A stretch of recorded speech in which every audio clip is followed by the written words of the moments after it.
안녕하세요. 문화예술씨, 오늘은 청주 힙합 대통령 저죠, 전혜원과 함께합니다. 야, 오늘은 이렇게 또 멋지게 직접 자기소개를 해주셨습니다. 네, 제가 소개를 하는 게 더 낫지 않을까 싶긴 한데. 이것도 나쁘지 않은 것 같습니다. 그래요. 아니, 저희가 오늘 고등학교에서 이렇게 인사를 드리게 됐는데 혜원 씨의 학창 시절은 어땠나요? 저는 사실 고등학교 1학년 때까지는 정말 멋모르고 게임만 하던 학생이었어요. 근데 고등학교 2학년으로 올라가면서 뭔가 저희 가정에도 많은 일들이 생기면서 저는 그것을 이제 랩으로 풀고자 했던 기억이 있습니다. 그래서 시험이 끝난 날이면은 뭐 제 방에 혼자 가사를 쓰면서 대형마트에서 샀던 7,000원짜리 마이크로 뭐 한 3곡 4곡씩 하루 만에 녹음을 한 기억이 좀 있네요. 이야, 그때부터 그런 열정을 가지고 이렇게 살아오셨던 거고, 네. 저 같은 경우는 저를 따라다니던 그런 수많은 여학생들을 뒤로 하고 제가 원하는 꿈을 위해서 무모하고 또 용기 있게 이렇게 또 활동했던 기억들이 있거든요. 오늘 만나볼 분도 역시 그 혜원 씨만큼의 어떤 학창 시절의 역사를 갖고 계신 분입니다. 궁금하지 않으십니까? 매우 궁금합니다. 그러면 어서 빨리 가봐야 됐죠. 안녕하세요. 문화예술 씨. 첫 만남은 한 예술고등학교의 무대에서 이루어집니다. 그곳에 서린 한 연주가의 삶의 자취를 따라가는 것이 오늘의 여정입니다. 그 여정에서 어떤 이야기와 마주하게 될까요? 먼저 무대 위에서 이를 확인해 봅니다.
안녕하세요. 반갑습니다. 오늘의 이 문화예술 씨를 고등학교에서 만나기는 처음이거든요. 누구신지 소개가 필요할 것 같아요. 예, 안녕하십니까. 저는 바이올리니스트 이재호라고 합니다. 바이올린을 연주하고 산지 약 25년 정도가 되었는데 모교에서 연주를 하게 되는 기회는 처음이거든요. 그래서 오늘 이 자리를 빌어서 좋은 연주가 될 수 있도록, 좋은 이야기가 많이 오고 갈 수 있도록 노력해 보겠습니다. 저희가 이제 오자마자 멋진 연주를 또 들으면서 저희만을 위한 연주회다 이런 생각이 들었는데 혹시 이 곡이 어떤 곡인지 짧게 설명을 부탁드려도 될까요? 이게 요하네스 브람스의 3가지의 바이올린 소나타 중에 2번째 작품인데요. 브람스가 이제 휴가를 즐기면서 조금 릴렉스한 상태에서 곡을 쓰다 보니까 되게 사랑스럽고 되게 편안하고 자연주의적이면서 이렇게 마음에 많은 이렇게 내용들을 이렇게 풀어내 듯한 그런 내용이 담긴 바이올린 소나타여서 저도 이 자리를 빌어서 오늘 한번 준비를 해보았습니다. 바이올린 선율이 귓가에 맴돕니다. 그리고 이재호 바이올리니스트의 조금 더 깊은 심연으로 들어가 봅니다.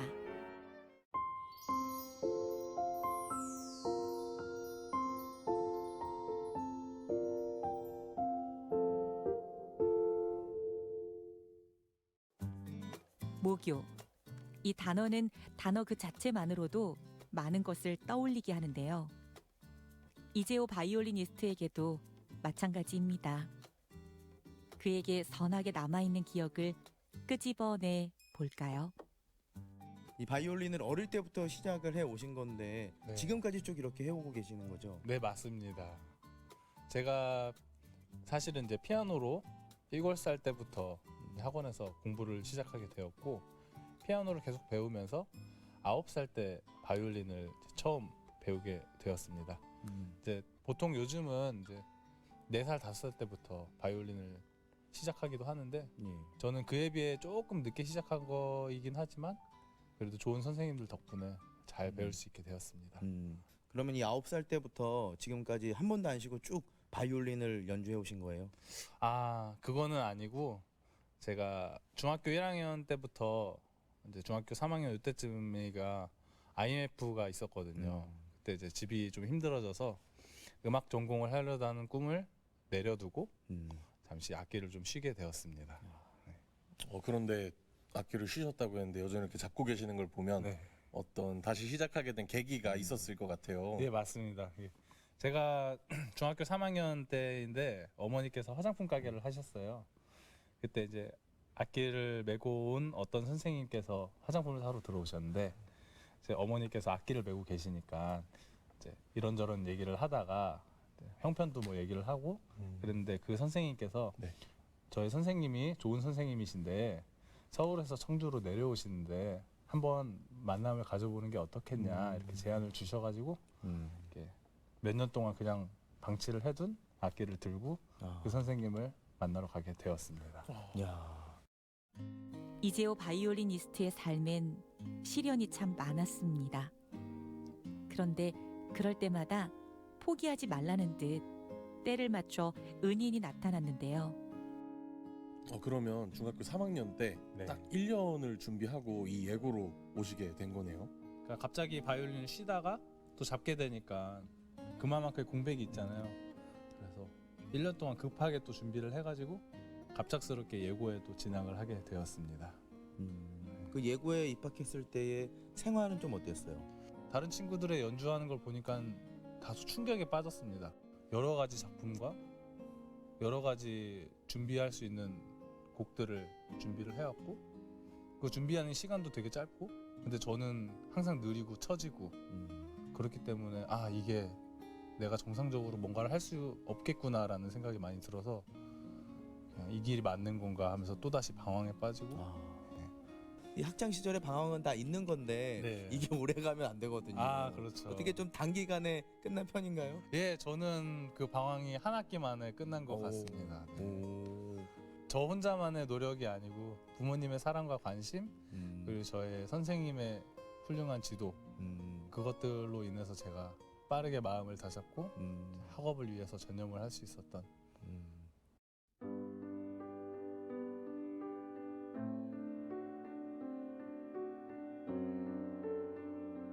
어머니께서 제가 자고 있으면은 새벽 5시에 새벽 기도를 가셨는데 제가 일찍 깰까봐 정말 조심스럽게 방에 들어오셔서 기도를 해주시고 가셨던 모습 그리고 이렇게 돈을 벌으셔서 이제 저의 레슨비를 내기 위해서 그 돈들을 만 원씩 이렇게 모아서 혹시 쓸까봐 장롱 밑에 이렇게 계속 넣어 놓으시는 거예요. 그래서 레슨비를 내야 될 때가 되면 그거를 꺼내서 계속 내주시던 모습 그리고 항상 학교를 갈 때 와이셔츠를 빳빳하게 다려가지고 저를 입혀서 보내주시던 모습 그것들을 보면서 제가 다시 마음을 다잡게 되었습니다. 그래서 제가 할 수 있는 걸 하자 이런 생각이 먼저 들었는데 그럼 무엇을 할 수 있느냐라고 물었을 때 연습을 많이 할 수 있습니다라는 생각이 들었어요.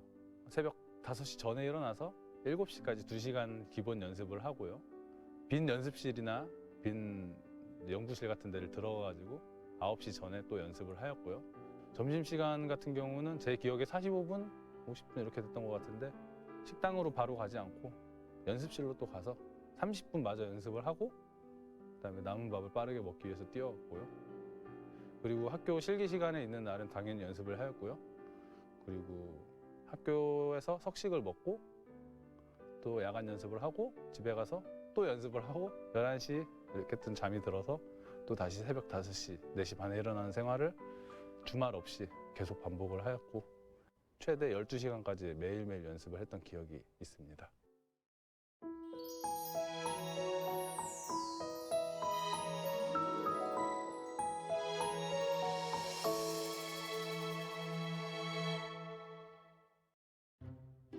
어머니가 정성 들여 다린 교복을 입고 학교를 다니던 재호 씨도 대학 진학을 고민하는 고3이 됩니다. 이때 재호 씨는 참으로 무모했습니다. 저는 이 대학교를 네. 법학과를 졸업을 하고 아 또 정말요? 연기가 하고 싶고 방송이 하고 싶어가지고 네. 예대를 다시 갔거든요. 아 정말요? 예, 29살의 늦은 나이에 아. 입학을 하게 됐는데 그때 그때 특기가 손담비의 그 토요일 밤에를 쳤던 기억이 있습니다. 이거 말씀하시는 토요일 밤에 이런 기억 그런 기억이 있는데 재호 씨 같은 경우는 네. 이 대학교는 어떻게 좀 입학을 하게 된 거예요? 두 가지가 저한테는 가장 중요했어요. 첫 번째로는 좋은 선생님, 두 번째로는 등록금. 그 두 가지를 고려를 해서 이제 학교를 희망을 이제 했는데 그 중에서도 가장 제가 가고 싶었던 학교는 그 당시에 한국예술종합학교를 가고 싶어 했었어요. 그래서 이제 고등학교 3학년 때 어떻게 그 교수님의 번호를 알아서 예. 여기서 오. 예, 지금 이 자리에서 제가 전화를 드렸습니다. 안녕하세요, 교수님. 저는 뭐 충북예고 3학년 2반 바이올린 전공 이재호입니다. 다름 아니고 이제 선생님께 레슨을 한번 받아보고 싶어서 전화를 드렸습니다. 라고 예. 워낙 바쁘신 교수님이니까 저 학생 많아서 안 될 것 같습니다. 미안해요라고 했는데 제가 선생님 저 사실은 뭐 제가 이런 상황인데 테스트라도 한번 받아보고 싶습니다라고 이렇게 했더니 전화로 이제 잠깐 말이 없으시더니 그러니까 그러면은 자기가 이제 독일로 콩쿨 심사를 갔다 오신 뒤에 한번 전화를 다시 해라라고 말씀을 하셔가지고 전화를 드렸더니 레슨 시간을 잡아주셨어요. 그 앞에서 이제 덜덜덜 떨면서 또 연주를 했는데 너무 못했어요 사실. 그래서 나는 역시 좀 힘들겠구나 생각을 했는데 교수님께서 열심히 해봐라, 시간 날 때 봐줄게 라고 이렇게 말씀을 해주시더라고요. 그래서 또 그 교수님과 또 공부를 하게 되었는데 예. 이제 제가 어처구니 없는 실수가 좀 있었거든요. 예. 아무래도 이제 혼자 이렇게 준비를 막 하고 그러다 보니까 입시곡을 지정곡을 착오가 있어가지고 그걸 제가 3일 전에 알게 됐어요. 예. 아우. 결국 재수를 위해 심기일전했지만 엎친 데 덮친 격으로 집안에 안 좋은 일이 생겨 재호 씨는 원하는 대학을 갈 수 없게 됐습니다. 왜 나에게만 이런 시련이 닥쳐오는 걸까? 한없이 밑으로 가라앉았던 재호 씨를 일으킨 건 고등학교의 은사님이었는데요. 덕분에 대학에 진학하고 군대에 가면서 또 다른 세계를 만나게 됩니다. 독일로 유학을 떠나게 된 건데요. 이제 독일 유학을 가서 혼자 가신 건가요? 그렇죠. 저 혼자 비행기를 타고 그럼 그곳에 혼자 가셔가지고 어떻게 그 유학 생활을 하셨을까요? 그 프랑크푸르트에서 가장 가까이 있는 마인츠라는 음대에 이제 사이트를 들어가게 됐는데 네. 거기서 이제 교수 리스트를 이렇게 보는데 우리 교수님이 벤자민 베어그만이라는 사람이에요. 네. 비니까 리스트가 위에 뜨잖아요. 아, 네. 그래서 교수님께 이제 무작정 메일을 보내게 되었어요. 레슨 한번 해주세요. 또 이렇게 보냈는데 나 무료 마스터 클래스가 있는데 한번 와볼래? 오. 이렇게 또 말씀을 해주시더라고요. 네. 그래서 또 악기 메고 갔는데 그날 사실 마인츠 대 레버쿠젠 축구 경기가 있었어요. 마인츠에서. 네네. 그래서 친구들과 분데스리가 티켓을 끊어놓고 그때 당시에 손흥민이 2골 넣고 구자철이 1골 넣었던 역대급 경기였는데 마스터 클래스와 시간이 겹치더라고요. 그래서 공부하러 왔으니까 네.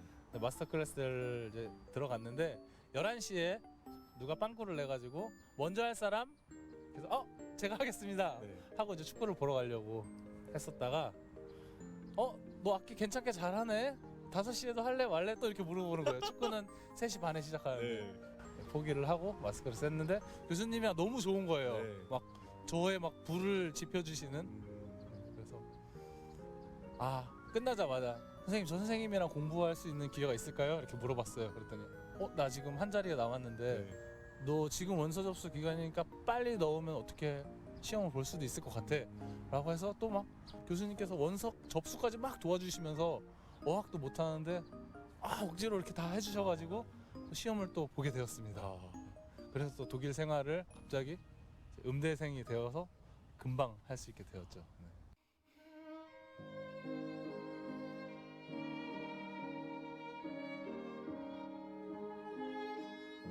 고등학교 때 레슨을 받으면서 항상 신세를 졌던 정광춘 선생님 그리고 저의 예종을 도전할 수 있게 해주셨던 교수님, 그리고 시립대 가서 완전 새롭게 바이올린에 그리고 음악 세계를 넓혀주셨던 김영준 교수님, 그리고 유학을 가서도 제가 끝까지 유학을 잘 마칠 수 있게 해주셨던 벤자민 베어그만 교수님, 그런 교수님들이 항상 매 시기마다 나타나 주셔가지고 기적처럼 저는 공부를 계속 할 수 있게 되었던 것 같습니다.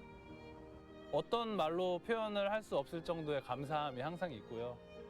어떻게 돌려드려야 될지도 모르겠고 마음으로 제가 항상 갚으면서 살아가야겠다는 생각만이 항상 많이 있습니다. 그 어떤 일이 있어도 놓치지 않았던 것. 재호 씨에게 바이올린이란 도대체 어떤 존재일까요?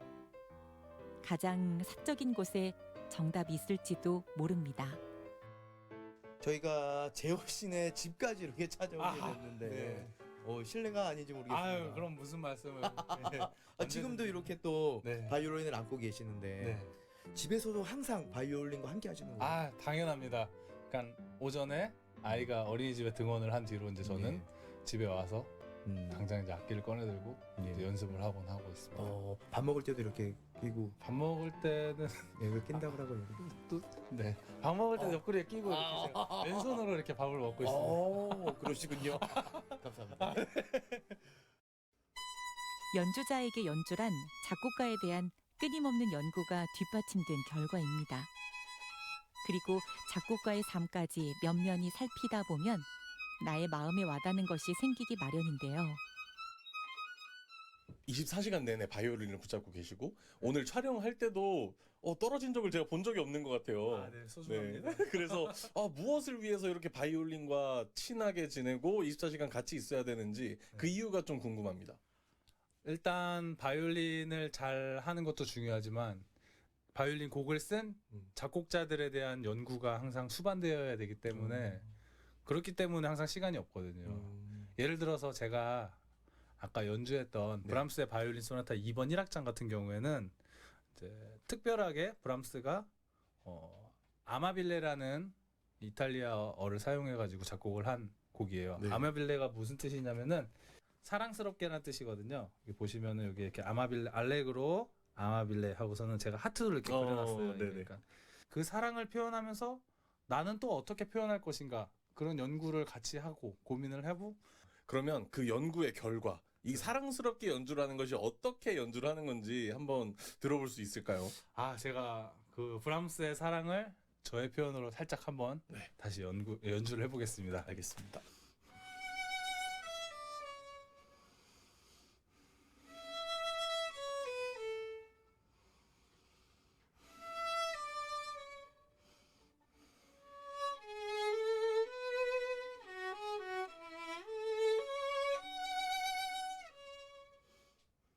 그 사랑이라는 감정이 자연을 바라보면서 또 휴식을 하면서도 어떠한 생각을 떠올리면서 가슴 깊이 이렇게 묻어나오는 그런 사랑이지 않을까 생각이 듭니다.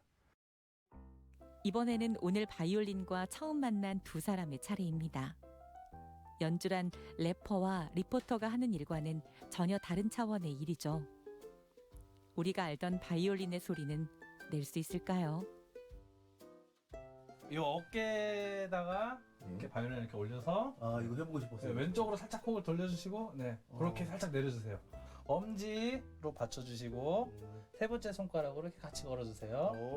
그런 다음에 검지 손가락으로 이렇게 동그랗게 여기를 그리고 살짝 손 세워서 잡는 금방 하시네요. 게 쉽지 않은데요? 그 다음에 이게 가운데 부분을 긋기만 하면 소리가 납니다.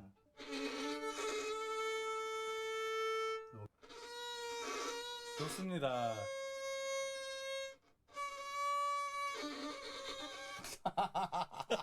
천상에서 소리가 나는 것 같습니다. 예. 네. 자, 혜연 씨의 차례가 왔습니다. 네. 자, 다시 왼쪽 어깨에 어깨를 올려주시고 고개를 살짝 돌려주시고 그다음 손가락 다 떼고 0번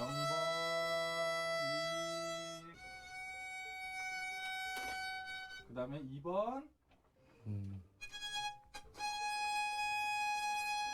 3번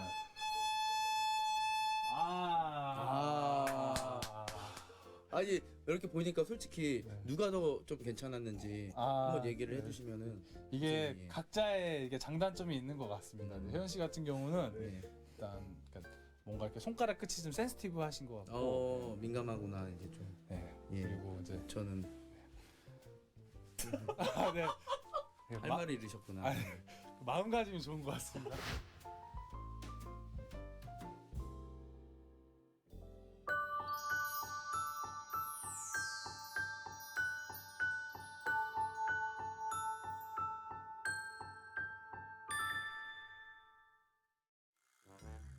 꿈을 위해 무엇이든 한번 잡으면 놓치지 않는 재호 씨. 주변엔 늘 그 꿈을 응원하는 은인이 따랐습니다. 오늘의 인연도 그중 하나일 거라 생각하며 소중한 무대를 펼치기로 합니다.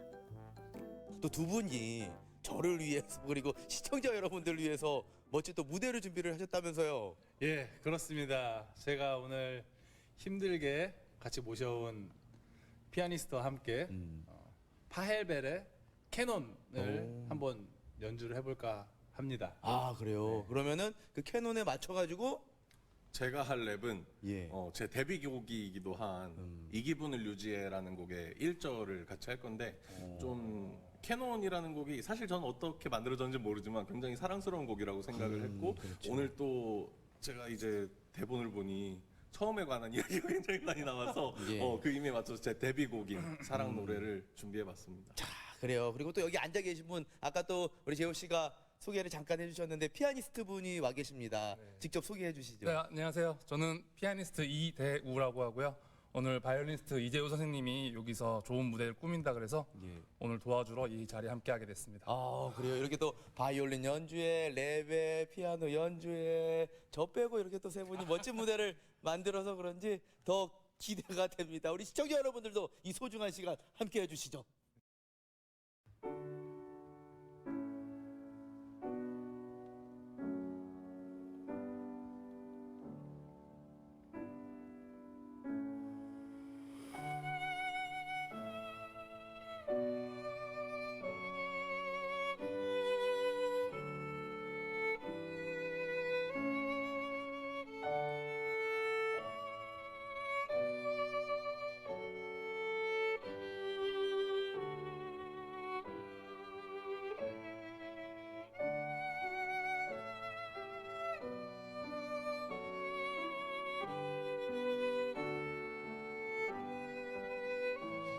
Yeah, yeah, all day, all night, yeah, alright, damn. 너 생각은 당연해, 다른 건 몰라, 이젠 줄게 있어. 사랑의 총알, 나 명사수였거든, K2 내 심장은 왜는 적당히 탔지. 이 기분을 유지해는 왼손에 약지를 만기작거려 반디 소리 네 향기. 같이 있고픈데 요즘엔 너만 할 일, 빌어봐 BP. 왕나만의 믹스테이프 또 다음 주면 기. Being the beat that 일상에서 못한 말 다 여기 남길게 넌 나를 만들었지 눈사람처럼 스물네 너처럼 남자는 다 에이도 저러 이건 열등감과 패배식 너가 씻어줬어 덕에 난 매일 생일 같은 기분 이 기분을 유지해 yeah, yeah.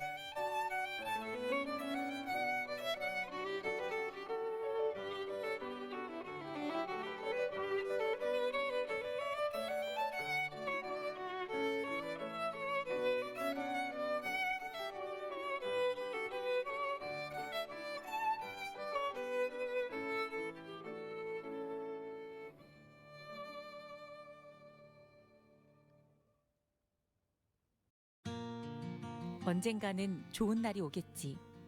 어린 날 자기 자신에게 건넸을 수많은 날의 수많은 위로가 있었겠지요.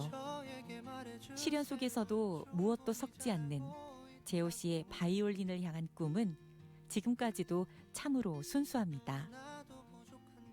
그래서 그의 바이올린 연주는 나날이 더 찬란할 겁니다. 바이올리니스트 이재호라는 이름을 제 가슴에 새기고요. 그리고 또 주변 사람들에게 나 아는 바이올리니스트 있어. 이재호라고 알아?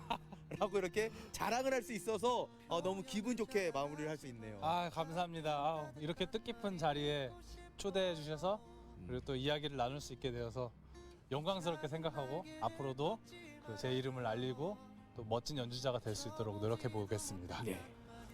제가 아까 멋있는 어떤 미래 계획을 슬쩍 들었는데 네. 이걸 저희만 알고 있기 너무 아깝잖아요. 네. 이 소식을 또 시청자분들에게도 전달을 해야 될 것 같아요. 네. 앞으로 바이올리니스트 이재호의 어떤 미래 계획은 어떻게 될까요?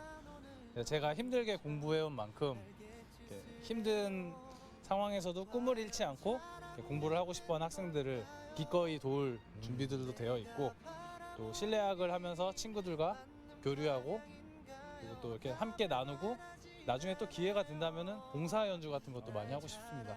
대학교 때도 많이 했었는데 앞으로도 그런 희망과 소망을 이렇게 꿈꾸면서 살 준비를 하고 있습니다. 네, 얘기를 들어보니까 저희가 왠지 모르게 마음이 따뜻해지는 듯한 그런 기분입니다. 그리고 뭐 저희는 여기서 아쉽게도 이제 헤어져야 되지만 네. 나중에 세 명이서 함께할 그 무대를 꿈꾸고 그리면서 마무리를 하면 좋을 것 같아요. 네. 허연 씨 아까부터 제가 하는 얘기 계속 이렇게 웃음이 터지시는 것 같은데 셋이 함께할 그 무대를 꿈꾸면서 셋이요. 네네. 괜찮으신가요? 기대가 됩니다. 전혀 기대가 안 되시는 것 같은데. 자, 그러면 안녕은 영원한 헤어짐은 아니겠지요. 다시 만나기 위한 또 연습 아니겠습니까? 네, 우리 맞습니다. 힘차게 마무리해 보도록 하겠습니다. 자, 하나, 둘, 셋. 안녕하세요. 문화예술 씨. 아주 기운이 넘쳐요. 예. 지금 다음 주에 또 만나요.